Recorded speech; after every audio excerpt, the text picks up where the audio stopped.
Halo, assalamualaikum. Apa kabar? Semoga selalu tetap semangat untuk belajar ya.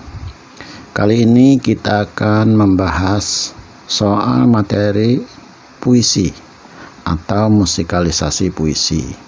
Nah, sebelum kalian menonton video ini, pastikan dulu kalian telah mencoba mengerjakan soal ini. Baru setelah itu mencocokkannya dengan kunci jawaban dan pembahasan di video ini. Jika ada pertanyaan, silakan tuliskan di kolom komentar. Baik, kita mulai. Ini merupakan video lanjutan dari video sebelumnya ya, karena soal ini begitu panjang. Jadi yang di dalam video sebelumnya kita sudah membahas soal nomor 1 sampai nomor 15. Nah, kita lanjutkan dari nomor 16. Nah, pertanyaannya, citraan yang terdapat pada larik keempat penggalan puisi di atas adalah. Nah, kita lihat di sana larik keempat itu adalah kalimat dan suara menderu. Nah, kalau kita ingat-ingat pelajaran yang lalu, citraan itu adalah citraan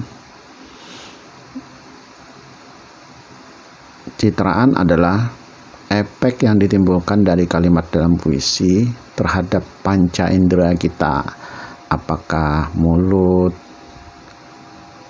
yang mengeluarkan suara atau hidung yang mencium bau, apakah mata yang melihat, ataukah telinga yang mendengar, ataukah kulit yang dapat meraba sesuatu. Nah, pada suara menderu, indera yang disentuh oleh kalimat di sana adalah pendengaran. Jadi jawabannya nomor 16B. Nomor 17. Ini ada kutipan puisi berjudul Hampa, ditulis oleh Khairil Anwar. Pertanyaannya, amanat yang tepat dalam puisi tersebut. Nah, ini tentang kesepian ya. Lalu itu ada kalimat atau pada larik ke berapa itu, segala menanti. Nah, ini puisi ini berisi tentang bagaimana menyiksanya kegiatan menanti ya, aktivitas menanti bagi seseorang. Nah, di sini berarti amanatnya adalah hendaknya jangan membuat seseorang harus menunggu. Ya itu tadi, karena ini sangat menyiksa kalau dilihat dari isi puisi ini. Baik, yang nomor 18. Amanat yang terkandung dalam kutipan puisi di atas. Nah, kutipannya beda lagi ya dengan soal yang sebelumnya. Ini sebuah jendela kaca membentang dunia lama dalam suram dari murung senja, bersama ketukan jari hujan, dan di hati bangkit kemanisan yang berakhir negeri sendiri yang lalu takkan surut lagi. Nah, amanatnya bisa kita pilih yang ini adalah jawabannya B. Janganlah terlalu memikirkan masa lalu. Nomor 19. Kata bersinestesia terdapat pada larik keberapa? Sinestesia adalah kalimat atau perubahan makna dalam kalimat yang bergeser dari indera yang satu ke indera yang lain. Nah, jadi sinestesia itu adalah pergeseran makna dari dua indera yang berbeda. Jadi misalnya yang seharusnya kata itu memiliki citraan penglihatan tapi malah digeser menjadi perabaan. Nah, begitulah kira-kira yang dimaksud dengan sinestesia. Nah, di sini kata bersinestesia terdapat pada larik, wajahmu lembut, penuh kasih sayang, kau selalu tersenyum bila anak murid menyambutmu. Nah, pada kutipan larik pada puisi Guru Sejati itu yang merupakan kata bersinestesia adalah wajahmu lembut. Wajahmu itu kan berarti di sini citraan yang terkena adalah penglihatan, tetapi di sini berubah menjadi perabaan, yaitu lembut. Wajah itu berubah menjadi dari penglihatan menjadi perabaan. Nah, jadi di sini ada pergeseran begitu. Jadi larik yang bersinestesia adalah yang adalah larik yang pertama.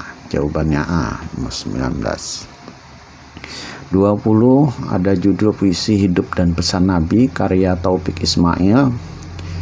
Nah, kalimat bermajas, perumpamaan atau simile. Nah, tentu saja kalau simile adalah majas yang menggunakan kata yang sifatnya perumpamaan. Misalnya menggunakan kata bagaikan, bak, laksana, umpama, seumpama, dan sebagainya. Sudah terlihat nyata di sini. Larik yang pertama menggunakan kata bagaikan. Berarti jawabannya adalah ke-1. Jadi jawabannya A, 20. 21 surat dari ibu, suasana puisi. Ini kutipan puisi seorang ibu yang melepas anaknya pergi merantau. Di suasana di situ tentu adalah campuran antara sedih dan bahagia. Nah, campuran sedih dan bahagia itu kata yang tepat untuk mengungkapkannya adalah haru. Jadi jawabannya A, mengharukan. 22 suatu senja di kala sunyi. Nah, ini ada kutipan puisi Nelayan karya Helmi Nasution. Penggalan puisi ini menceritakan tentang para nelayan yang mencari ikan di laut lepas pada malam hari dan pagi hari baru kembali. Ya, jawabannya C, 22. 23 larik bermajas pada puisi tersebut terdapat pada nomor berapa? Kita baca dulu ya. Kutulis surat ini kala hujan gerimis dan angin bertiup mengelus daun cemara. Nah, di sini ada kata mengelus daun cemara. Di sini adalah merupakan majas metafora. Jadi benda mati seolah-olah bisa berperilaku seperti manusia, mengelus, memegang misalnya. Ini mengelus daun cemara. Angin dapat mengelus ya. Berarti jawabannya D, nomor 4. Yaitu larik keempat gitu. Jawabannya D. 24. Puisi di atas lebih menonjolkan apakah makna, majas, rima atau diksi. Nah, di sini kita dapat lihat bahwa sangat menonjol rima ik ya, menaik, naik, panik, terusik, secarik, asyik, dan naik, beberapa kata naik yang berulang-ulang. Nah, di sini menonjolkan C, rima. Nomor 25. Pesan yang terkandung dalam penggalan puisi bila nabati tersungkur. Nah, pesannya di sini kita bisa pilih bahwa bencana terjadi karena ulah manusia itu sendiri. Jawabannya D. Nomor 26, isi puisi tersebut tentang, nah ini berjudul Ladang Petani. Nomor 26, jawabannya adalah, iya betul, A, keindahan sawah ladang. Nah, di situ bisa tergambar dalam kutipan puisi tersebut. Nomor 27, bait di atas menggunakan rima apa? Nah, ini kita bisa lihat di sini lirik pertama in, kedua up, yang ketiga in, yang keempat up. Nah, ini merupakan rima silang ya. Jadi silang A B A B. Seperti dalam rima dalam pantun. Ya, 27B. Nomor 28, bait puisi yang menggunakan rima bebas. Nah, kita lihat yang A, A. Nah, ini berarti rima silang. Yang B, I, I. Wah, ini polanya sangat beda ya. A, B, lalu C, B. Jadi beda. Kita lihat dulu yang C. A semua. Oh, ini berarti rima sama seperti yang terdapat dalam syair. Kemudian I, padi. Nah, ini juga rima sama. Nah, berarti yang bebas adalah jawabannya yang B. 29, gerimis mempercepat kelam, ada juga kelepak elang. Nah, rima akhir dalam setiap baris di atas menggunakan rima ini. Lirik pertama elang, kedua berenang, ketiga bergerak, empat ombak. Jadi ini rimanya adalah AA BB.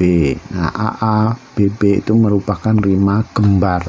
Jadi jawabannya nomor 29 D. 30, pembuatan kalimat yang tepat untuk dijadikan lirik puisi sesuai dengan prosa atau ilustrasi di atas. Ini adalah, nah, nomor 30, kita dapat memilih. Ini jawabannya adalah A, kibaran koran sore di tanganmu, memanggil-manggil penuh sigap, kan jemput impian, kan jemput harapan. Nomor 31, cuplikan puisi di atas melukiskan tentang keindahan laut dengan ombaknya yang memecah pantai ya. Ini sudah kelihatan. Nah, tuh. Nomor 32, penggunaan majas personifikasi dalam puisi laut di atas terdapat pada lirik keberapa? Ini kita hitung. Lirik pertama adalah berdiri aku di pantai, memandang lepas ke tengah laut, ombak pulang memecah berderai, keribaan pasir rindu berpaut. Nah, yang merupakan personifikasi adalah lirik ombak pulang memecah berderai. Jadi berarti lirik ketiga, jawabannya C. Nomor 33, kata menyebut pada kutipan di atas mengandung makna konotasi yang berarti ya berzikir. Jawabannya B. Nomor 34, masih puisi Hairil Anwar, tapi kali ini berjudul Aku. Kata yang mengandung makna simbolik pada kutipan puisi di atas. Nah, ini kalau sampai waktuku, ku mau tak seorang kan merayu, tidak juga kau, tak perlu sedang itu. Aku ini binatang jalang, dari kumpulannya terbuang. Nah, makna simbolik di sini adalah yang D, binatang jalang. Jadi simbolnya di sini Hairil Anwar ingin memberitahu bahwa dia ingin bebas seperti binatang yang jalang sekalipun. Jadi simbolnya di situ. 35, lirik kedua puisi di atas mengandung citraan. Nah, ini yang kedua adalah memandang lepas ke tengah laut ya. Jadi citraan tadi yang terkait dengan panca indera, jadi memandang berarti citraannya adalah penglihatan. A. 36. Bait pertama puisi di atas memuat imajinatif. Nah, imajinatif ini sama saja ya. Apakah terkait dengan panca indera penglihatan, penciuman, perabaan, pendengaran, apalagi yang belum. Nah, sama saja. Kalau auditif itu artinya pendengaran, visual itu berarti penglihatan, taktil berarti perabaan. Nah, ini pencitraan untuk kata umumnya. Berarti kita bisa memilih jawabannya adalah visual. Nah, bait pertama ya. Kalau bait ini berarti keseluruhan ini.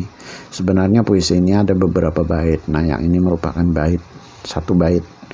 Mulai dari ada elang laut terbang sampai di akhir, kita bisa lihat di sini citraan yang tersentuh adalah penglihatan. Kita melihat bagaimana elang terbang, lalu suasana senjanya itu, warnanya, kemudian bagaimana proses sang mentari atau surya itu turun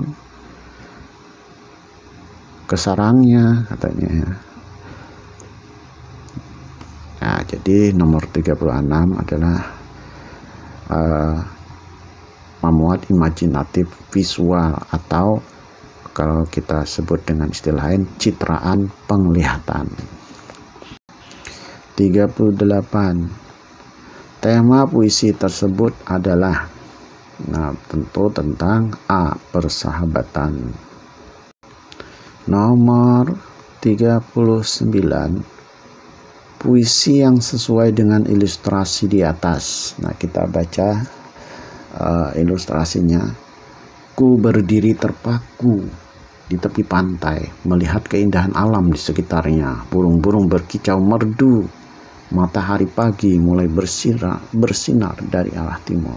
Pagi pun mulai datang, seperti hatiku yang penuh keceriaan. Nah, ini kalau digambarkan menjadi puisi, maka pilihannya adalah yang A ya. Ketika mentari terbit di ufuk timur, kulihat panorama yang indah dan permai. Suara burung berkicau nan merdu mengingatkanku pada hari yang ceria. Mentariku yang bersinar, mentariku yang datang. Nah, ini lebih puitis ya dibandingkan kalau B, C, dan D. Nomor 40. Jika dimusikalisasi puisi. Wah, ini kita tentang musikalisasi puisi ini.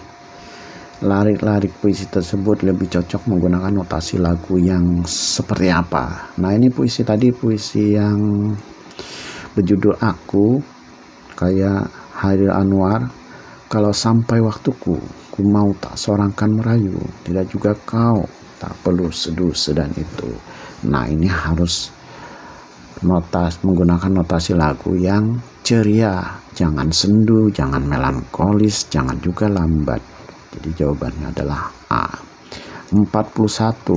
Lagu yang tepat digunakan untuk memusikalisasi puisi di atas.